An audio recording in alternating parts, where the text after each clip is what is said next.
Thank you, thank you, thank you. So good to be here. Shotgun shack to the Superdome.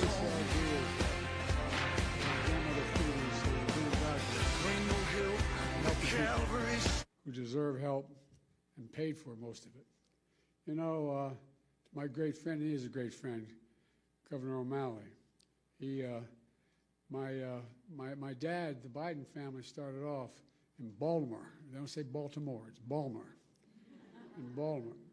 And, but we've been friends for a long time.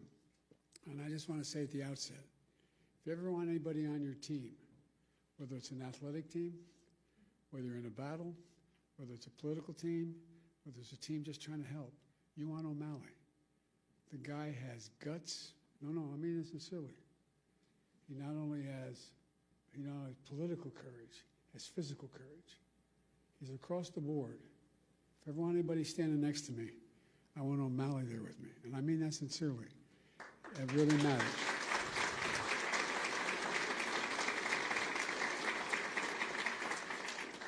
You know, I always kid Maryland because Delaware, the second smallest state, we share the eastern shore of Maryland with Maryland.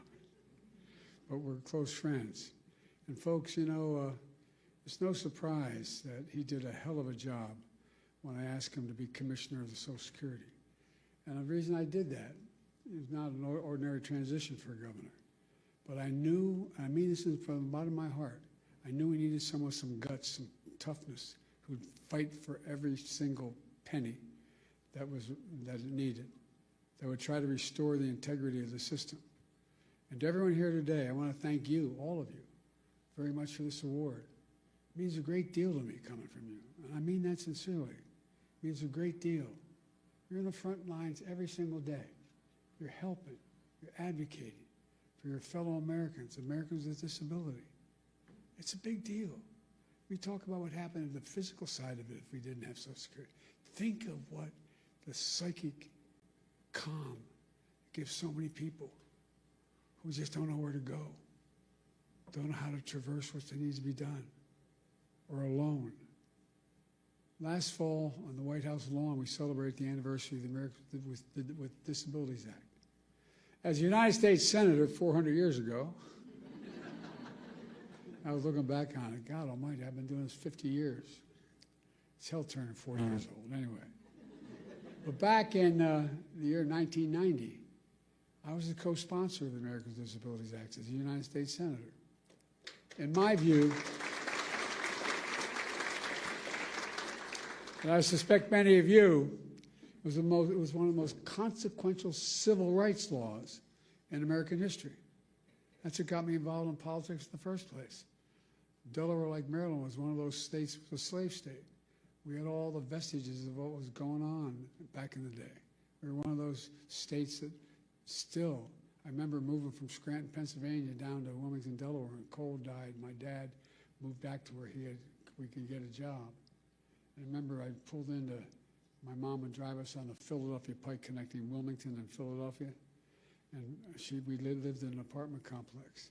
And she'd drive us it was only about half a mile to Holy Rosary School in Claymont.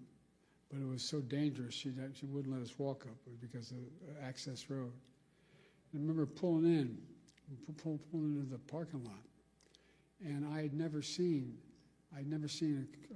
hardly any black people in Scranton at the time and I was only going in 4th grade. And I remember seeing the kids going by at the time called colored kids on a bus going by. They never turned right to go to Claymont High School. I wondered why. Asked my mom, why?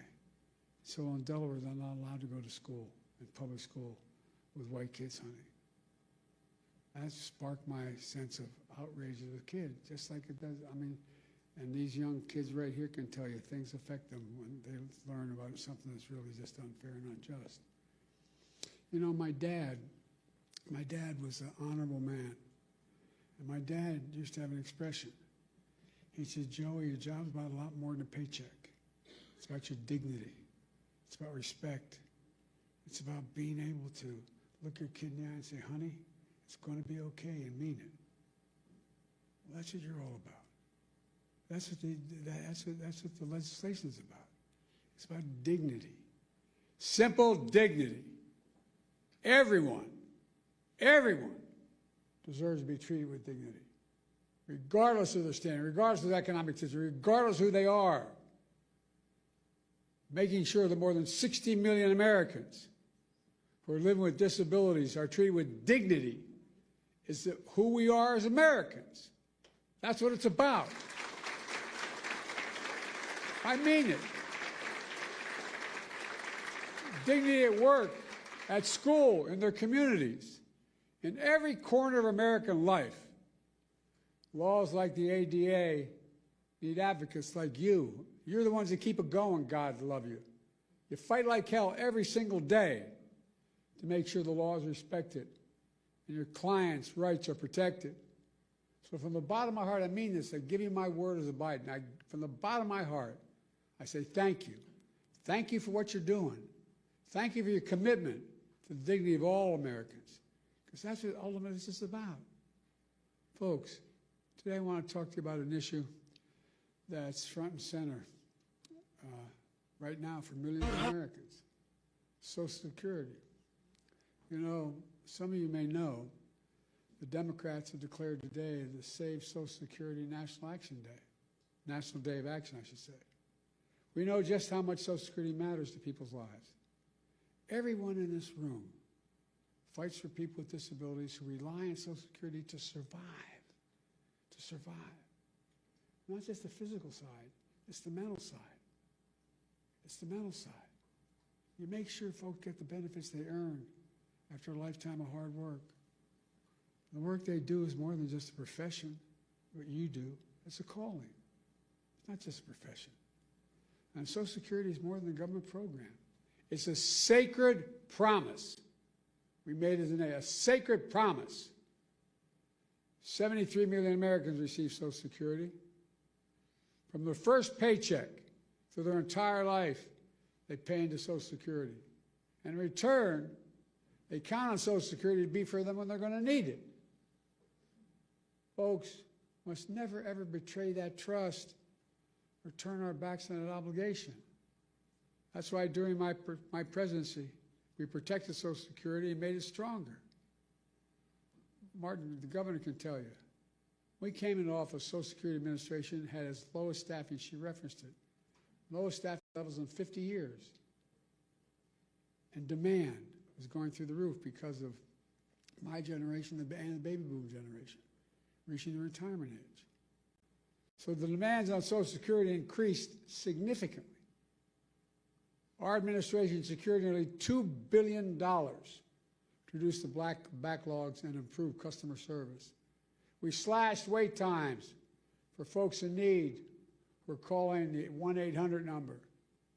We got it down to under 13 minutes. It used to be 3 times that long when we took office. We made it easier for people to get help with their claims online. We reduced how long it takes to review a case. We fixed the appeal system to make it uniform in all 50 states, which made a difference. And we strengthened the anti-fraud measures to protect people's identities and to make sure benefits are going to people who actually they belong to. By the way, those 300-year-old folk getting that Social Security, I want to meet them because I like to figure out how they live out. Hell of a thing, man. I'm looking for longevity because it's hell when you turn 40 years old. But as a result, by the time we left office, we had improved every single line of customer service, from applying for disability to filing an appeal to reporting fraud. It all became more efficient and more effective. And I'll bet it made your jobs easier, too, in the process. Now, these achievements may not sound so glamorous to most people, but you know, they're absolutely essential. In my view, one of the most important jobs of any elected official is to make sure the government works for the people, works for all people. It's understandable. They can understand what it is. And then we keep our promises to the people, to all the people. That's exactly what we did, thanks to all of you. Also signed into law the Social Security Fairness Act. That act eliminated 2 unfair rules so public employees wouldn't get shortchanged. The government pension offset and the windfall elimination provision can never come in ever again.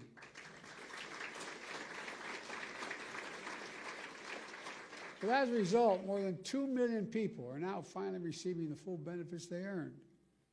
And remember, we also faced a constant threat by some members, Republican members of the Congress, to cut and gut Social Security, period.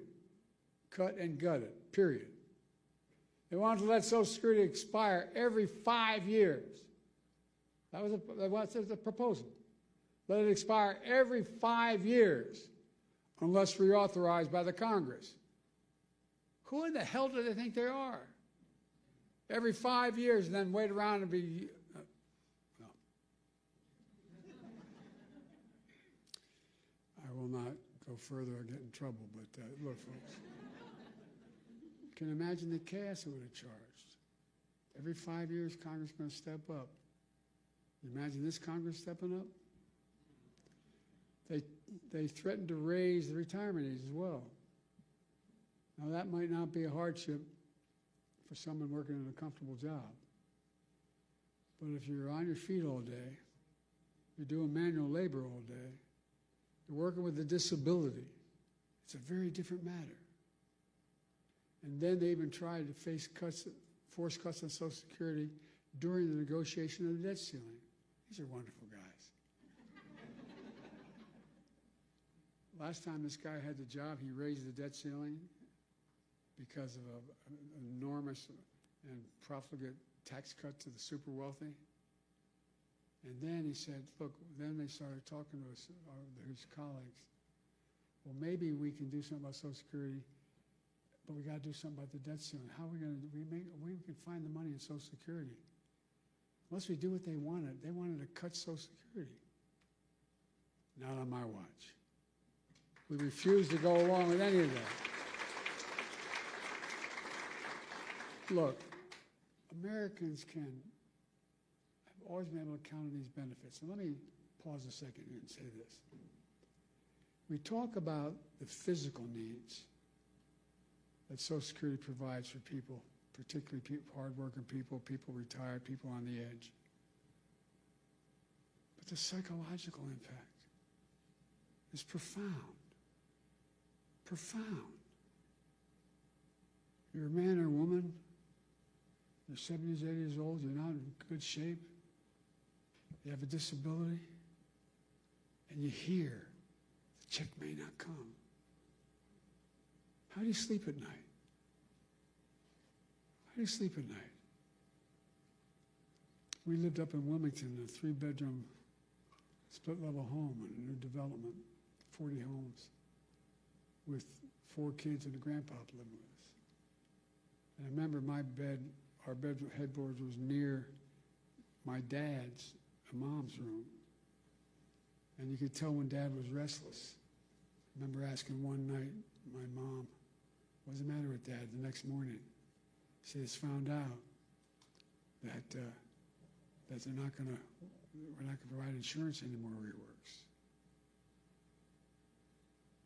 Well, imagine if you're somebody who's been struggling your whole life. You literally count on Social Security to buy your food, just to get by. And you hear the threats, what may happen. Many of these beneficiaries, that's their only income. If they were cut or taken away, it'd be devastating for millions of people. And the psychological pressure we put people under by having this debate is absolutely devastating. That's why we work so damn hard to make Social Security Administration stronger than it's been in years. And that's why I asked the governor to take over, by the way. But look what's happened now.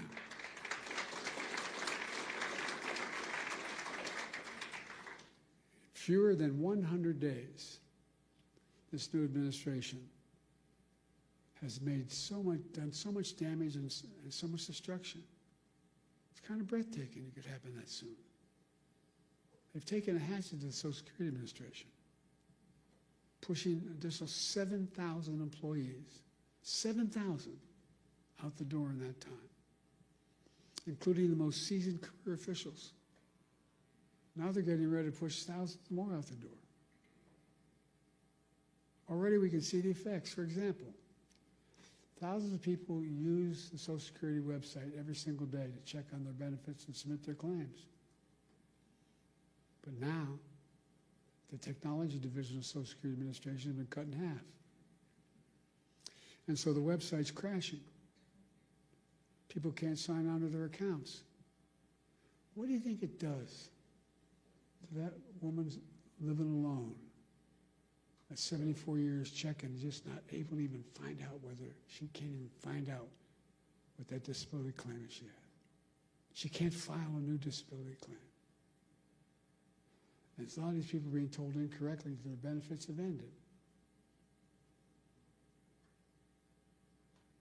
Folks, imagine the panic that causes if you're a retiree living alone with only Social Security to depend upon.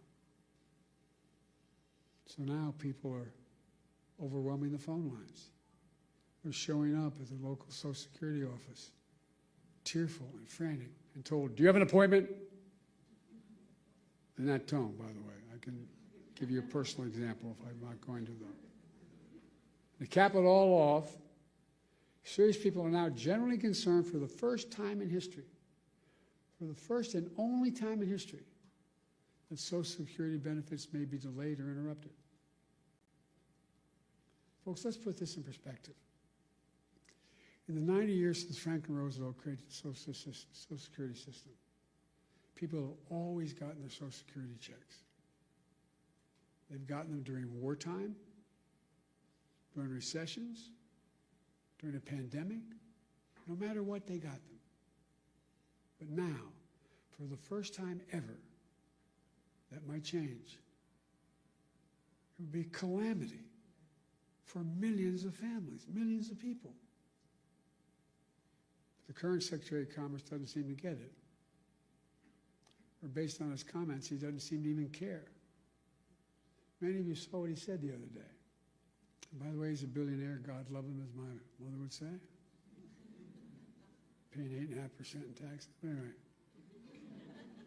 Billionaires, I don't know what he's paying.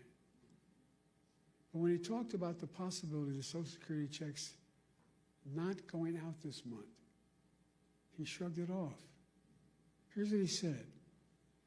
He said his 94-year-old mother-in-law wouldn't complain, wouldn't bother her. She's probably a lovely woman. No kidding. Her son-in-law is a billionaire. What about that 94-year-old mother living all by herself? Doesn't have a billionaire in the family. Or all the retirees who depend on that monthly check to feed themselves. All those people with disabilities have no other source. What about all those people? That's who you fight for. So they so desperately need you. And folks, it's not just the Secretary of Commerce. We heard how others, empowered and emboldened by this administration, talk about Social Security. One of them called it a Ponzi scheme. A Ponzi scheme? What the hell are they talking about? People earn these benefits. They paid into that benefit. They rely on that benefit. And no one should take it away. You know, Franklin Roosevelt had a different view. He was president coming out of the Great Depression. He and all his colleagues saw great suffering, so much poverty. He also took steps to raise standard of living for ordinary Americans, including creating Social Security. He himself was from a very wealthy family. He didn't need Social Security, but understood how much it would mean to millions of Americans.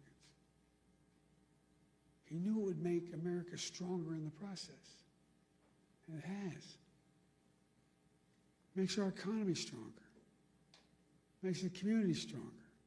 It makes families stronger. It gives peace of mind. That's why the vast majority of Americans, including many wealthy Americans, still support, thank God, Social Security. And very wealthy billionaires still support Social Security. They may not rely on themselves, but they know. Social Security deserves to be protected for the good of the nation as a whole. You got to ask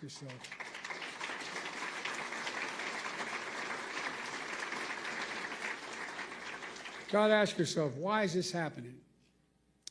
Why are these guys taking aim at Social Security now? Well, they're following that old line from tech startups. The quote is, move fast, break things. Well, they're certainly breaking things. They're shooting first and aiming later.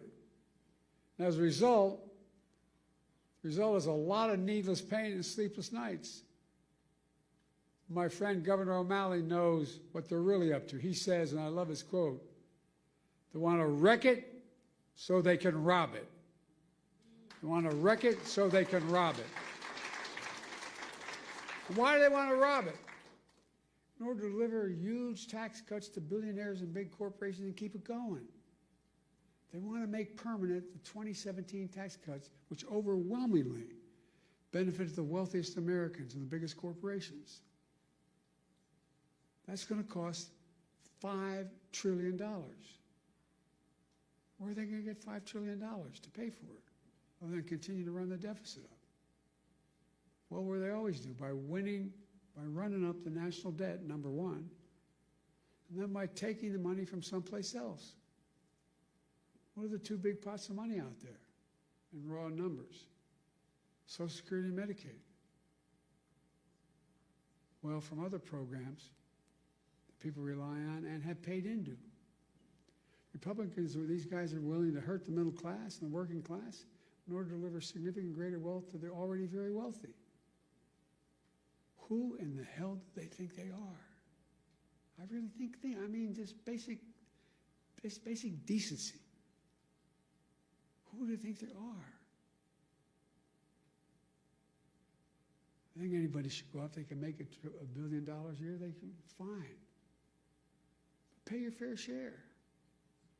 You know what the average? We have 1,000 billionaires in America. You know the average federal tax they pay? 8.2%.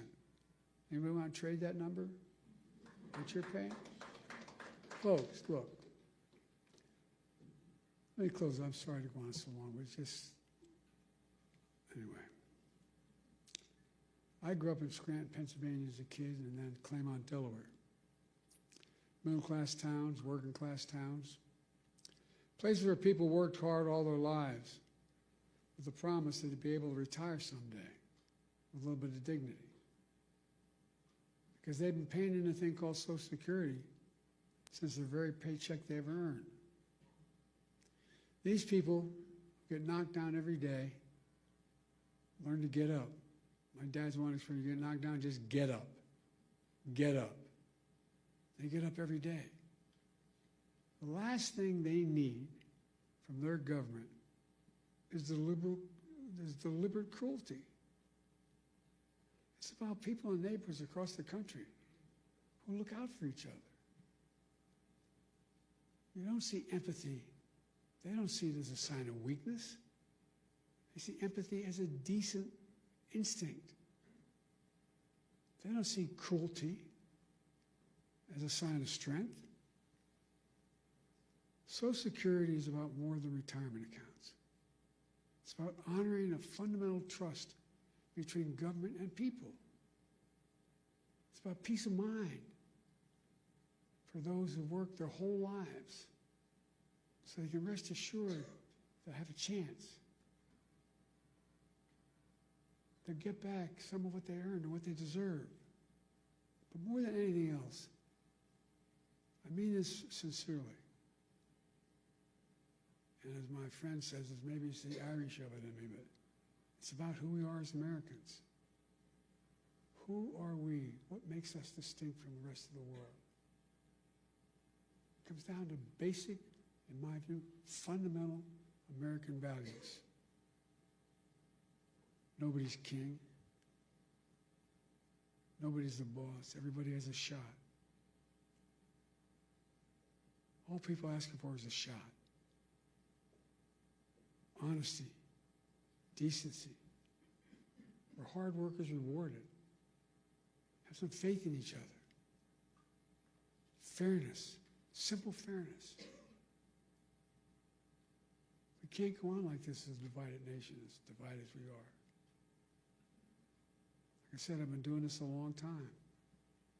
It's never been this divided. Granted, it's roughly 30%, but it's a 30% that has no heart. What we see in America, that's what we believe in, fairness. And that's the America we can never forget or walk away from. Folks, I mean this. I know it sounds trite, but I have to remember who we are. We're the United States of America. The United States of America. The most unique country in the history of the world, and that's not hyperbole. Every other nation was founded because of religion, geography, ethnicity. We're the only nation in the world founded on an ocean. We hold these truths to be self-evident. That all men and women are created equal, endowed by their Creator. That's the one thing united us, an idea. Every other nation was because of a purpose. It's an idea. And how can we fulfill the outcome, the meaning of that idea? We walk away from just basic fundamental decency. Folks, sorry to go on so long, but I feel deeply about this. You know, you heard me say it before, and I'll say it again. There's nothing beyond the capacity of America to do when we do it together. Let's do it together. God bless you all. May God protect our troops. Thank you for what you do. And thank you for this wonderful award. Thank you.